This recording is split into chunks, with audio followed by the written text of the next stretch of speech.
But what's also crazy is in one of the most amazing months, one of the craziest things that's ever happened to me happened, and my house caught on fire. I'd like to say that the reason I've been lacking with Jay's journal is because the fire had me all caught up mentally, and I'm trying to take care of things with my home, and like 35% of that is true. But in actuality, the real reason that it's been hard for me to do this is because I'm in a new season.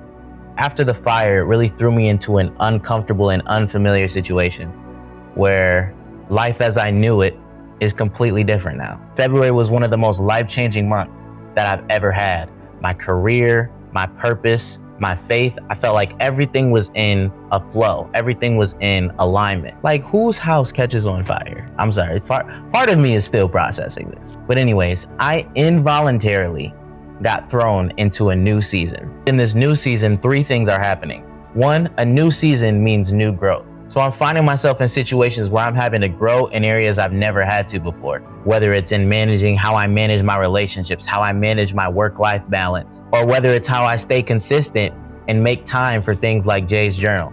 I'm getting challenged in areas that I never have before, but there's no other way to grow except to be faced with things that are unfamiliar and uncomfortable. Growth hurts, but one thing that I've decided a long time ago is that I will not let my pain be without purpose. The second thing that happens in a new season is you have to tend to the things that were already planted in the last season. Or specifically, like for me, maintaining the routine and the intentionality behind spending time with God, spending time reading the Bible, and growing in my faith and my walk with God. A new season means that you may have to change your strategy or change your approach to the things that you've already planted to make sure that you can maintain them so they won't die and they'll continue to grow. The last thing that I realized that happens in a new season is you have to remove the things that aren't serving growth or an environment for growth. Sometimes it feels like when you transition into a new season, you feel like you're losing things. You're losing a lot of relationships, or you're losing friends or situations or jobs. And you can immediately see that as a negative thing. But what I've realized is sometimes losing things is just the weeding process or the pruning process that actually allows for you to grow properly. Because if you don't go through that process, you're actually carrying dead weight. So that doesn't just stop you from growing properly.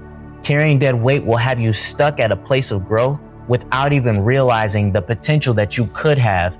At first, I was resisting the season that I was in. I was trying to make it feel and look like my last season. But now I'm walking into this season, embracing the potential of maximum growth.